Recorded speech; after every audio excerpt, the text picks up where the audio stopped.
Hai teman-teman semua, balik lagi bareng saya Ari di channel Kontaineran ID, channel yang paling jujur membahas soal ekspor dan impor.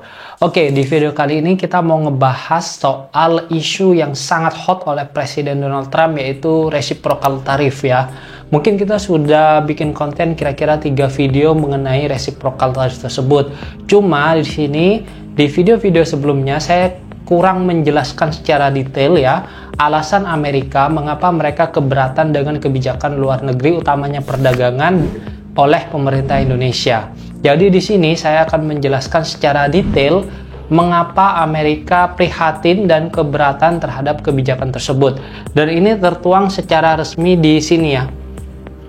Namanya adalah 2025 National Trade Estimate Report on Foreign Trade Barriers of the President of the United States on the Trade Agreement Program. Jadi ini resmi dari kantor pemerintah Amerika Serikat dan kita coba jelaskan kepada teman-teman semuanya dengan bahasa yang sederhana. Jadi kalau kalian mau belajar atau mau update informasi terkait dengan kebijakan ekspor dan impor Amerika dan juga Indonesia ya, kalian bisa tonton video kali ini.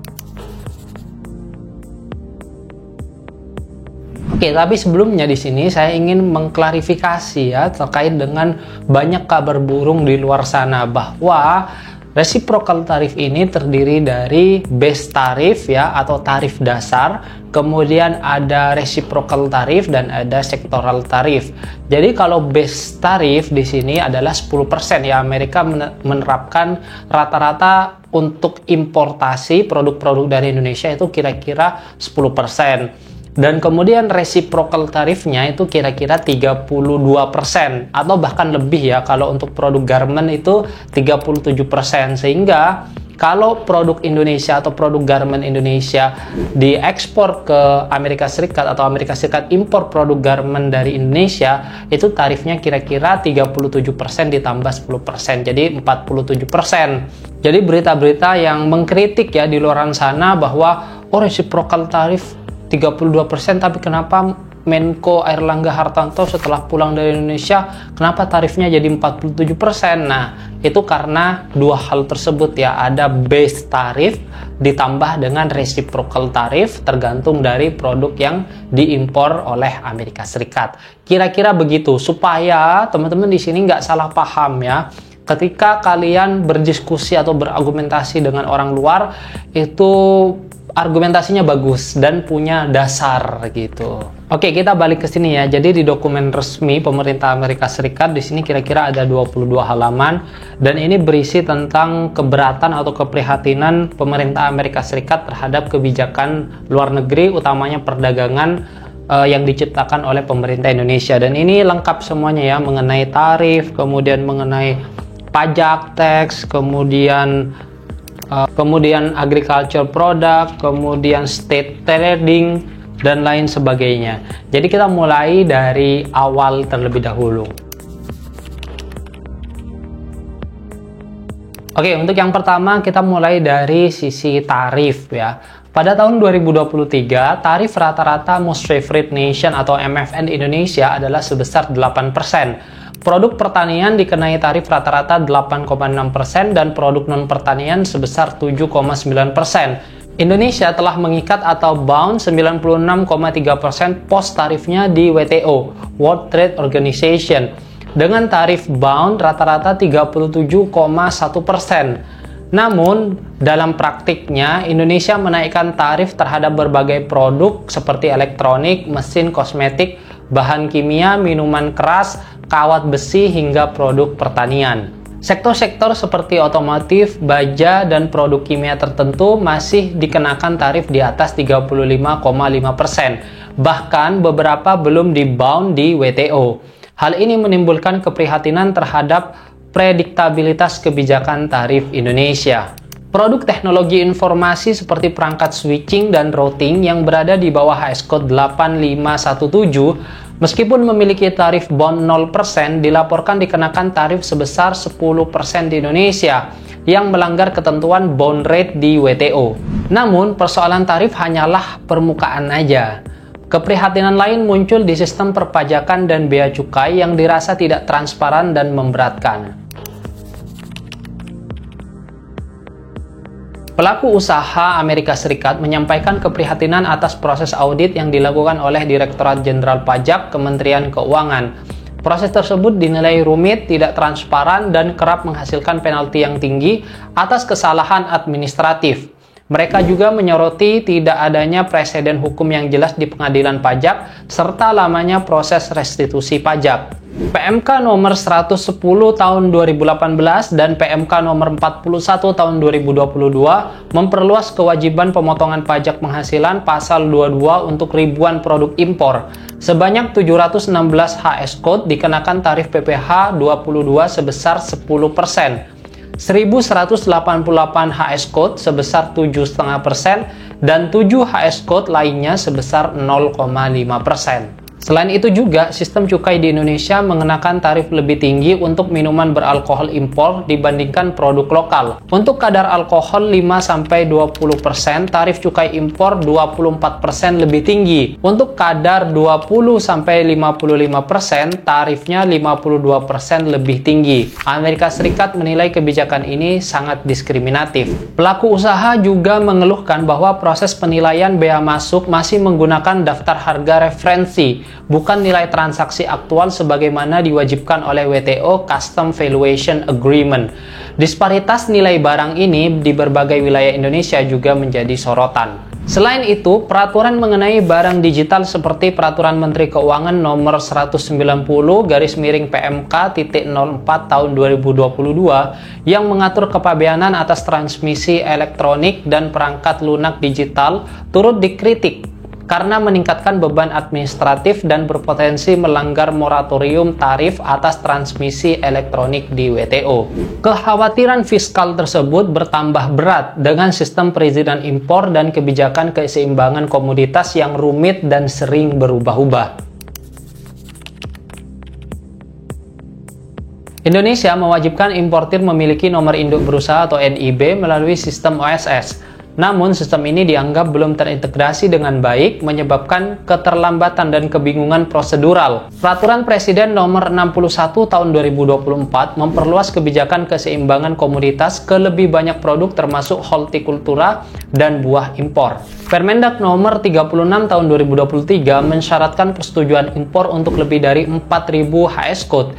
Importir juga harus mengungkapkan data komersial dan mendapatkan persetujuan teknis tambahan dari Kementerian Teknis. Ini menimbulkan tumpukan kontainer dan keterlambatan impor awal tahun 2024. Meski Permendak Nomor 8 Tahun 2024 menyederhanakan sebagian prosedur, beberapa produk strategis seperti baja, ban, dan bahkan kimia tetap dikenakan pengawasan yang sangat ketat. Perusahaan-perusahaan asing menyampaikan bahwa perluasan kebijakan ini dilakukan tanpa konsultasi dan pemberitahuan yang cukup. Penggunaan data keseimbangan komoditas dinilai tidak akurat dan pembatasan kuota dinilai tidak mencerminkan permintaan pasar. Sementara izin impor diperketat, regulasi mengenai teknologi, infrastruktur digital, dan sertifikasi halal juga menjadi sumber keberatan dari pihak Amerika Serikat.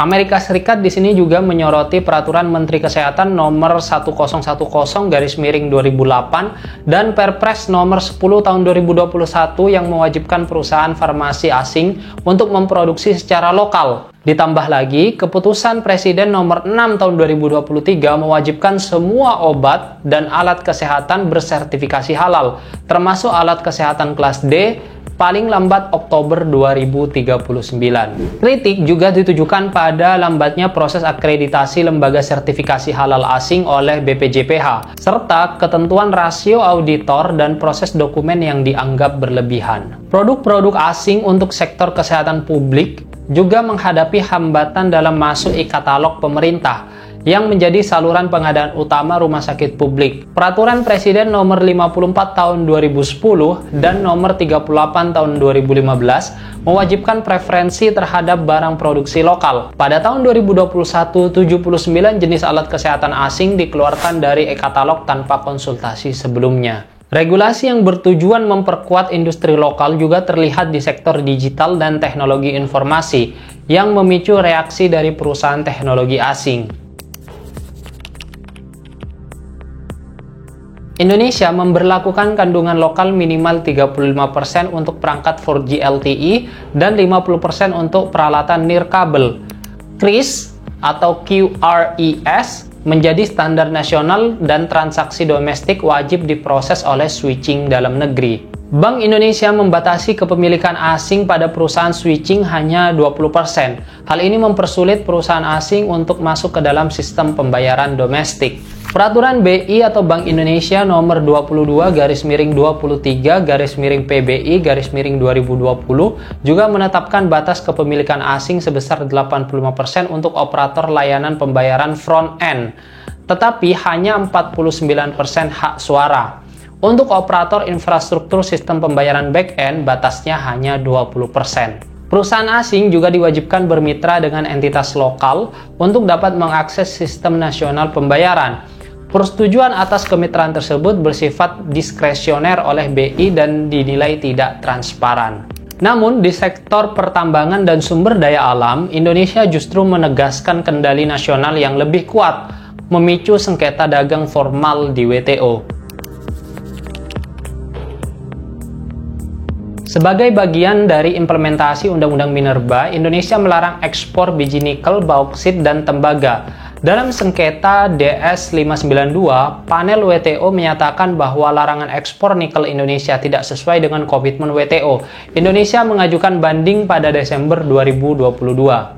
Kebijakan ini dinilai memicu kelebihan kapasitas global dan merugikan produsen baja dan aluminium di negara lain termasuk Amerika Serikat. Lalu, di tengah tekanan tersebut, apa langkah strategis yang bisa dan harus diambil oleh Indonesia? Pertama, tentu kita sebagai rakyat Indonesia yang diwakili oleh pemerintah Indonesia harus menanggapi secara serius ya keluhan dari pengusaha di Amerika Serikat. Tapi kita tidak wajib untuk memenuhi semua keluhannya karena kita harus memperhatikan dalam negeri, kepentingan dalam negeri kita sendiri dulu. Baru kita perhatikan keluhan atau mungkin ya ketidaksenangan pengusaha-pengusaha di Amerika Serikat. Jadi kalau menurut saya ya, ini ada beberapa yang perlu dibenahi oleh pemerintah Indonesia. Yang pertama adalah soal tarif. Di sini memang tarif Indonesia kalau kita lihat ya, secara rata-rata memang cukup tinggi ya pada aplikasinya. Apalagi ada tarif-tarif yang belum di-bound di WTO, sehingga itu harus segera didaftarkan atau di-bound di WTO, teman-teman. Kemudian kalau soal pajak, memang betul ya, kalau di Indonesia kita dalam negeri saja, perusahaan dalam negeri, kalau kita mau restitusi pajak ini artinya kita lebih bayar ya, kemudian kita ada saldo ibaratnya di pajak, di DJP, kemudian kita mau tarik sebagai cash perusahaan, itu restitusinya lumayan sulit ya, apalagi di sini adalah perusahaan asing. Nah, kemudian di sini yang kedua adalah soal bea cukai dan pajak. Di sini utamanya untuk bea cukai terlebih dahulu ya, soal bagaimana melihat valuasi sebuah produk impor atau barang impor. Di bea cukai Indonesia, kita temukan pada prakteknya masih banyak yang menggunakan tarif valuasi yang sudah ada ya, padahal itu tidak menggambarkan transaksi yang sebenarnya. Jadi kalau misalkan kita melihat valuasi hanya dari tabel ya, dan tentu harga ini bergerak, tentu itu tidak relevan lagi, tidak menggambarkan transaksi yang seutuhnya. Seperti contoh, kita pernah impor wall panel, jadi pada waktu itu kita dikenakan kurang bayar karena pada waktu itu bea cukai menganggap valuasi barangnya itu tidak sekian, tapi ya memang segitu transaksi kita dengan supplier ya seperti itu, senilai sekian puluh ribu US dollar itu. Jadi ini benar-benar nggak masuk akal kalau menurut saya. Nah, kemudian soal pajak, utamanya di sini soal PPN, utamanya PPNBM ya, barang mewah. Tentu kayak misalkan kalau di Indonesia itu mobil atau station wagon itu masih dikategorikan sebagai PPNBM atau pajak pertambahan nilai barang mewah. Nah, sementara kita tahu mobil di sini adalah sebuah kebutuhan, bukan lagi sebuah barang yang mewah. Bagaimana mungkin harga mobil di negara-negara seperti Jepang, Amerika Serikat itu jauh lebih murah dibandingkan dengan Indonesia, sementara gaji Indonesia rata-rata cuma 200-300 US dollar per bulan. Itu nggak masuk akal. Tolonglah diubah nih seperti ini, kebijakan-kebijakan seperti ini. Tapi ya teman-teman ya, di sini banyak yang perlu kita pertahankan. Jangan mau dilepas. Contohnya apa? Kris. Kris itu jangan sampai Visa, Mastercard ikut campur soal gerbang pembayaran nasional ya, atau pembayaran dalam negeri. Kita harus pertahankan kris dan pembayaran dalam negerinya. Itu adalah otoritas Indonesia. Yang kedua adalah UU Minerba. Jadi produk-produk yang mentah, apalagi sumber daya alam yang non-renewable, tidak mungkin ada lagi, tidak mungkin tercipta lagi, itu memang seharusnya dibatasi ekspornya, sehingga pemurniannya atau smelternya di Indonesia, teknologinya juga di Indonesia, sehingga ada alih teknologi, alih kompetensi dari pegawai-pegawai atau pekerja-pekerja dari Indonesia. Jadi kira-kira seperti itu ya pembahasan kita mengenai apa-apa saja yang menjadi keberatan pemerintah Amerika Serikat terhadap kebijakan luar negeri perdagangan Indonesia. Nah, di sini bagi teman-teman yang memang belum mengerti atau ada yang kurang paham, bisa tuliskan di kolom komentar, nanti kita berdiskusi di sana ya.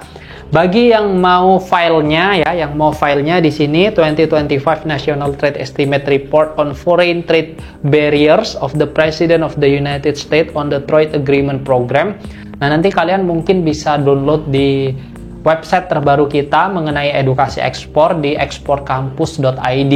Nah, di sana mungkin kita akan sediakan beberapa bahasa ya, bahasa Inggris dan bahasa Indonesia. Jadi, kira-kira seperti itu. Jangan lupa like, comment, and subscribe serta share video ini agar lebih bermanfaat lagi. Terima kasih banyak sudah menonton video kami. Sampai jumpa di video berikutnya and bye.